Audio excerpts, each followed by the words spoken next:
There's still a bit of chatter I'm seeing on the YouTube waves about this tipping point and the web project and their predictions. And apparently they did predict, wild Colleen. And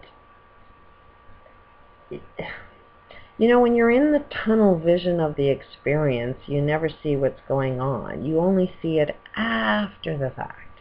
And then you go, oh, he was right. And you don't really see what's going on.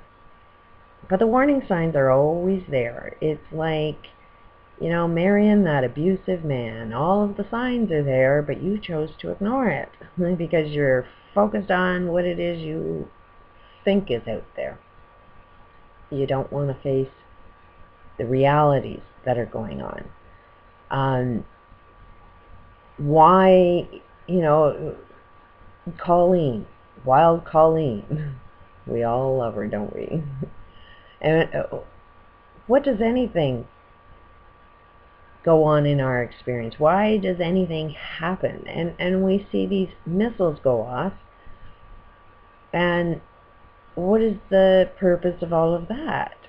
What does it mean in the bigger picture if you take yourself out of the tunnel vision of the experience and see bigger what's going on? Well, they're all caused to create an effect.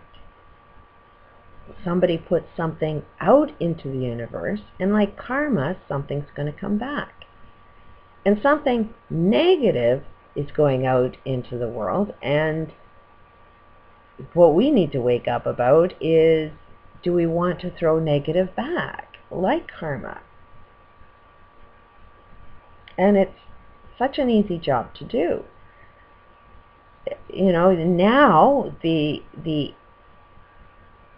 events, if you look at it from outside that tunnel, we just now confirmed that physicists know shit. To sit there and say, oh, it's just an optical illusion. Which one is the optical illusion you want us to believe? These are what our scientists do. That's why I challenge every one of them. I'd love to sit down at a table with some of the best minds in this country. Stephen Hawking. I would love to sit down at a table and discuss that guy's insanity. These are brilliant, brilliant people. But in their brilliant minds, they're locked into their own friggin' insanity. And, it's the piece of paper and the paycheck that makes you think that they're sane. And they get you caught up in their insanity, their beliefs, if you believe them. And then you can't even see yourself being insane because you got their mindset, and you're busy judging them. And you're not seeing how you are exactly like them. And that's why I kind of think, okay, what's the step that moment and say, what's this about? When we see a missile take off and it's like it's an illusion. It's like, yeah, the illusion is you being on the news, being a physicist, knowing something, and then telling us what the illusion is we're supposed to believe. That is the illusion. I don't believe anybody that says they're smart and know what it is and come up with it's just an illusion. If it's a flight, give me the flight number. Give me the exact path that it took off from, where it can be confirmed by everybody, where we can see the same thing happen over and over again. Because technically, if that's been, a real reality, we should be seeing this all the time. If this is an illusion just by a plane taking off and it's a contrail, then we should be able to see that every day. Let's just look outside, because where that plane takes off all the time, which it always has, a scheduled route, because that's how planes go, we should be able to see that every day. So why just that illusion showed up that particular day? What was the air conditions that made that happen? Something is going on in our environment then that's making these illusions pop up, that at the end of the day, it's just an illusion. Let's figure out what's causing that illusion to happen then. Let's get some facts behind the science that you want to claim you know so much about. To say things are a contrail and just in one day a contrail looks different than any other day, and it fucking looks like, you know, two experts that know what missiles look like. You know, it kind of looks like missiles, yet it doesn't look like a missile. So let's prove it. You know, let's just get an airplane and show how the trails are. See, there it is. This is the plane. This is it taking off. This is the flight number. And look at the contrail. Look at the illusion it can create over and over again, because that's what science is. It's something that can be repeated over and over and over again. This is an anomaly. And an alarm, I can't say the word, that isn't happening too often. Just to say it's an illusion, nice try. And then there's Wild Colleen. And this is, you know, for us, again, to sort of sit back and say, do you know how crazy all of us look? I mean, if we want to sit there and laugh at Colleen, it's like we may as well laugh at ourselves, because what she's doing is the same thing that all of us are doing. You know, and this is how crazy we are all going to get when things collapse. So it's like, take a good look at yourself and see, do you want to look like her? That, I think, is more, you know, what we should be looking at. But if you are going to say that you are awake, you know, and trying to wake other people up, this is what this girl thinks she is. She thinks she knows what's going on and she needs to wake people up. So it's like, at what point do you think that you're awake? You know, like, that is like what has been driving me a little crazy is the people that tend to think they're awake seem to be the ones that are acting a little bit more crazy than the ones that are crazy and not awake. And it's like, get yourself in check before you think you know what's going on. And you know, the patterns that seem to be repeating over and over again. So this is what I keep myself in check with. And I try not to fall into those behaviors. I try to look at myself in a mirror. I make a video all the time and look at myself and say, are you doing the same thing? And one of them is fear. Anybody that's telling bullshit information is just dealing with fear. And you can tell by their facial expressions, you know, do they look like they're in fear? Are they angry about something? You know, there's a lot of things to be angry about, but it's like when you get the information of what's really going on, the fear tends to go away. Fear is a lack of information. So as soon as I see anybody that's in fear and scared and needs to save everybody and really, really fast and the whole world is going to doom and gloom, they are lost in their own friggin' insanity and haven't got a clue of what's going on because they're too friggin' caught up in fear. And that's what these elites, you know, anybody that thinks they need to control the masses, what are they trying to control? You know, this is the insanity is, instead of using self-control, we try and control other people.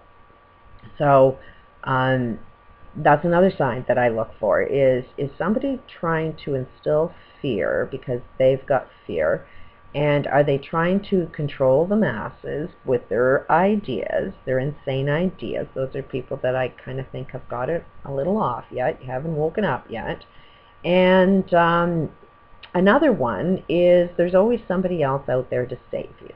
As soon as anybody has like got something to fear, but they all say this thing, this concept will save you, then it's like there's another false god. I mean, we have so many cults, so many religions, so many books. You know, Jesus is going to save you. Aliens are going to save you. The president's going to save you. The CEOs are going to save you. Get a good lawyer, they're going to save you. You know, at some point in time, you're going to have to wake up to the reality that you've got to save yourself. And the only way you're going to save yourself is to get out of that insanity and sort of reflect yourself in a mirror and say, do I have that going on? You know, am I in fear? Am I looking for somebody to save me? Am I trying to control other people? You got those psyche, you know, going on, you got those experiences going on in your psyche, then it's not easy to point out that you're a little crazy. You're a little Colleen crazy. And these elites are definitely a little Colleen crazy.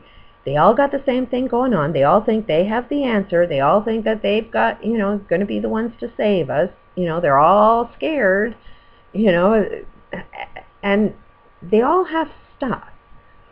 That's another thing, is stuff is the answer. As long as you have some kind of stuff, then your some kind of stuff is going to save you, like your guns. Your guns are going to save you. Your guns are going to kill you. Your weapons are going to kill you. We've got that known in history. Pick up a gun and shoot your neighbor, and guess what? Your neighbor's going to get pissed off and shoot you back, so we know that that's not an answer.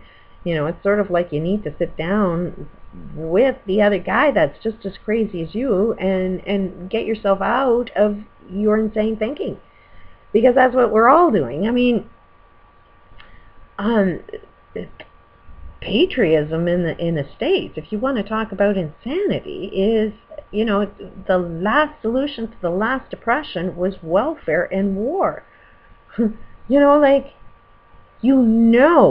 That building a weapon, creates jobs. It gets people to work. In any corporation that the guy that owns, the CEO is making more money than everybody else and dictating, how much money you make. So that industry is keeping people working. You play that game out for, how many years, then you build your economic system based on war. So while you think you need to go out and kill the enemy, that you're saving your family and you're protecting, all of your stuff and your family and all of that, all you're doing is you've got to come up with a story of why you hate your neighbor. You'll make the illusion of whatever it is you want to see, just so that you will pick up that gun and shoot them and make yourself look good while you're doing it, because you think you're saving something. But no, you're just playing the game that war is what makes our economic system function. In order to believe that lie, you got to believe the lie that shooting somebody is okay. And we've told ourselves some good bullshit there. It is the fear, it is the control, and it is this will save you. And has it saved you?